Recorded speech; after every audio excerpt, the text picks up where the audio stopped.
Hello বন্ধুরা, good morning. দেখো সকালবেলা ঝলমলে আকাশ, কিন্তু রোদটা একদমই নেই।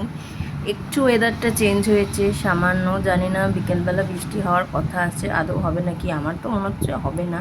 তো আজকে 19 তারিখ, আজকে আছে আমাদের বিয়েবাড়ি।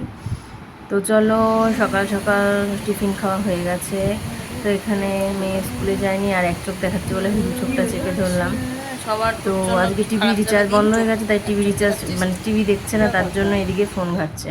ফোন ঘাটছে বলতে এই যে গোপালের ছবি, ফোন ঘাটছে বলতে আলতু ফালতু কিছু দেখে না, এই সমস্তই। আচ্ছা, তো কৃষ্ণ দেখতে দেখতে কৃষ্ণর ঘর পড়েছে।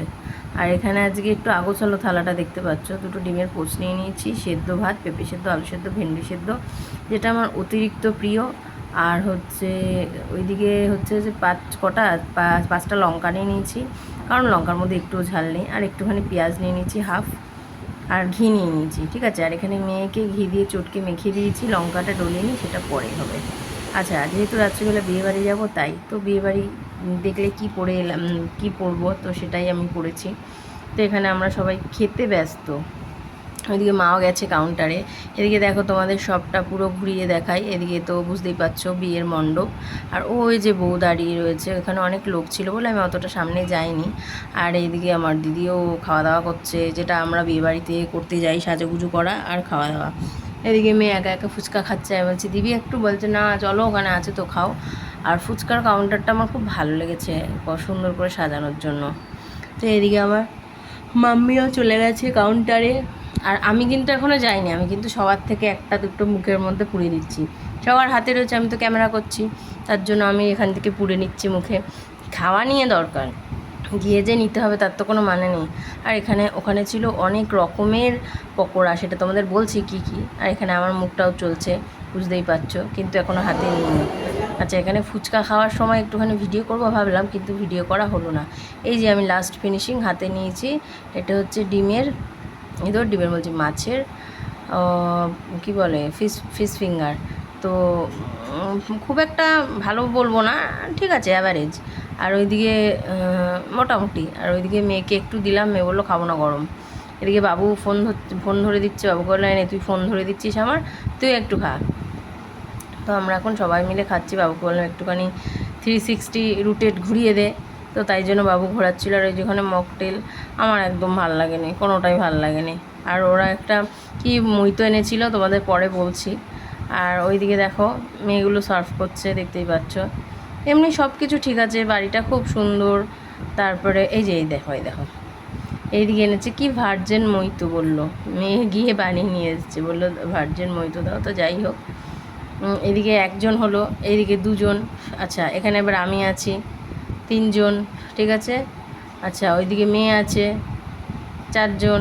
আচ্ছা, এদিকে আমার বাবু, পাঁচজন, টোটাল পাঁচজন। আমার একটা ভার্জিন মইতো টেস্ট করলাম, কিন্তু ভালো লাগলো না, কারণ এই সমস্ত খেয়ে অভ্যস্ত না। তার থেকে কোল্ড ড্রিঙ্কস খাওয়ালে মনে হয় ভালো লাগতো আমার। তো যাই হোক, ওইদিকে দেখেছো দেখিয়ে দিলাম সাজগোজটা। আর এখানে দেখো বর এসছে, বরকে ঢুকতে দেবে না, কিন্তু বরের ঠাকুমা শাশুড়ি গিয়ে বরকে ঢুকিয়ে দিয়েছে, নাহলে শাড়িগুলো বলছিল আগে দাও তারপরে। তো এখানে আমি একটুখানি কি এটা দেখিয়ে দিতে চাই না, ভার্জিন মইতো তো নয়, একটুখানি হ্যাঁ ভার্জিন মইতো লাস্টে মেয়ে এনে দিল। এদিকে তো একটুখানি ইচ্ছা করলো খেতে, তো তার জন্য। আর এইদিকে আমরা উপরে চলে এসেছি, অনেকক্ষণ নিচে আড্ডা ফাড্ডা দিয়ে এখানে দাঁড়িয়ে রয়েছি ব্যালকনিতে। আর ওয়েদারটা এত ঠান্ডা, হাওয়া দিচ্ছিল না, মনে হচ্ছিলো এসির হাওয়া গায়ে লাগছিলো। এদিকে আমার দিদি ফটো তুলতে ব্যস্ত, ওইদিকে দেখো পুরোটাই ফাঁকা, কিন্তু ওদিকে খাওয়ার হল, ওদিকে খাওয়া দাওয়া হচ্ছে, রাত্রে ডিনার সারছে সবাই। তো এরপরে আমাদের পালা তো হয়ে গেছে, এবার আমরা বসবো। আমরা অ্যাকচুয়ালি এখানে দাঁড়িয়ে আছি কেন, আমরা এতগুলো লোক, ছজন একসাথে বসবো, ওদিকে ওই জন্য, এদিকে তিনজন এদিকে তিনজন, তো তার জন্য আমরা এটা টেবিলটায় বসে রয়েছি। আর পেছন দিকে মা বাবা বসেছে, চারজনের টেবিলে দুজন, আর দুজন অন্য লোক বসেছে। তো এখানে দেখো এখনও পরিষ্কার হয়নি, তাও আমরা এখানে খেতে বসে গেছি। তো যাই হোক, অনেকক্ষণ দাঁড়িয়েছিলাম, তো তার জন্য পাটা ব্যথা হয়ে গেছে, তাই আমি একটু সরেই বসেছি, যাতে গায়ে কিছু না পড়ে, কারণ গায়ে পড়লে তো আমার শাড়িটা নষ্ট হবে। আর এই শাড়িটা জানো তো আমি এই ফার্স্ট টাইম ভাঙলাম। আচ্ছা, আমাকে কেমন লাগছে এটা একটু বলো তো। আমি কিন্তু পুরোপুরি নিজেই সাজগোজ করেছি, ঠিক আছে, শুধু শাড়িটা পরতে পারি না, শাড়ি আর চুলটা বেঁধে দিয়েছে। ঠিক আছে, বেঁধে দিয়েছে বলতে ওই মেকআপ আর্টিস্ট টাকা দিয়ে বাঁধিয়েছি। তো শাড়ির চুলটা ঠিক আছে, আমি একটু অন্যরকম চুল বাঁধতে চাইছিলাম, কিন্তু যাই হোক তাড়াহুড়োর ঠেলায় হয়নি। তো কেমন লাগছে আমাকে একটু বলো। হ্যাঁ, তো এখন আমরা খাওয়া দাওয়া করছি, তো দেখতেই পেলে প্লেটে আগে কী বললো। তারপরে এখানে এসে গেছে লুচি আর চানা চিকেন কিমা দিয়ে।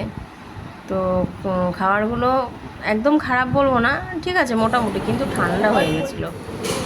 তো এদিকে ভাত খাওয়ার তো অ্যাকচুয়ালি জায়গা নেই, বসতে হয়, খাবো তাই খাচ্ছি, কারণ ওই একটুখানি ভাজা পোড়া খেয়েই, আমরা তো অনেক খাই, ওই একটু ভাজা পোড়া খেয়েই আমাদের পেট ভরে গেছে। আর মাংস একদম এক পিস খেয়েছি, কারণ পেটে খিদে নেই। তার এই যে মিষ্টিটা দেখছো গোল রসগোল্লার পাশে, এই রসের সন্দেশটা আমার খুব টেস্ট লেগেছে। এটা মানে পেট খালি থাকলে হয়তো আর একটা খেতাম, কিন্তু ওটা পেটটা খালি ছিল না, তাই দিদি বলছে রস চিপে চিপে খাচ্ছি। তো যাই হোক, খাওয়া দাওয়ার পর 15-20 মিনিট দাঁড়িয়েছিলাম। তারপরে সবারই তারা, মেয়ে স্কুলে যাবে, বাবা মা ঘুমাবে, আচ্ছা দিদির ছেলে মেয়েরাও ঘুমিয়ে পড়ছে। তো তার জন্য আমরা নাই করে বেরালাম কটায়, 11টা ওই 20-23 এরকম সময় এখন। তো তারপরে বেরোনোর পরে রাস্তার ট্রাফিক এরকম অবস্থা, কিন্তু আমাদের বাড়ি পৌঁছাতে বেশিক্ষণ সময় লাগেনি। আর ওখানে যেটা বলার কথা, আর ওখানে সবাই খুব মানে ভালোবেসেছে, সবাই ডাকখোঁজ করেছে। ভালোবাসার জায়গায় গেলে তো ভালোবাসবি, তাই না? তো সবাই ভালোবেসেছে, ডাকখোঁজ করেছে সবাই খুব। তো ফটো তুলেছি, তোমাদের পরে শেয়ার করব, ঠিক আছে? আচ্ছা, আমার ফেসবুক পেজে গিয়ে দেখতে পারো, ফেসবুক পেজে দিয়ে দিয়েছি। আর এখানে দেখো দুজন ভাই বোন সামনে বসেছে, আর এসিটা চালানো, ঠান্ডায় ঘুরে গেছে, ছোটো জামা পড়েছে, ঠান্ডা লাগছে অনেকক্ষণ ধরে। তো দুজনে মিলে কিন্তু রীতিমতো ঘুমাতে এসছি। তো এখানে আমরা উত্তরপাড়া গেট ক্রস করছি, এবার খুবই তাড়াতাড়ি বাড়ি চলে যাব। আর বাড়ি গেলেই তো হবে না, ভেবেছিলাম একটু রিলস বানাবো, কিন্তু হয়নি, অনেকটা দেরি হয়ে গেছিলো বাড়ি আসতে, 12:30 বেজে গেছিলো। তো তার জন্য বাড়ি গিয়ে সোজা ওপরে উঠে গেছি। মেয়ে সমস্ত কিছু খুলে খালে দিল, মানে হেল্প করে দিল। এদিকে দেখো আমার চোখের লেন্সটা খুলতেও আমার মেয়ে হেল্প করে দিয়েছিল, আর পড়তেও হেল্প করে দেয়, কারণ নাহলে আমি একা না এরকম করে চোখটা খুলে পড়তে পারি না। তো যাই হোক, পুরো ভিডিওটা কেমন হয়েছে বলো। আর এইদিকে দেখো আমার চোখটা, আর ফ্রেশ লুকের এই লেন্সটা এত ভালো, আমি তো বলবো যারা লেন্স পরো না তারা কিন্তু এই লেন্স পরলে খুব ভালো চোখে। তো টাটা বাই বাই, আবার আসছি পরে।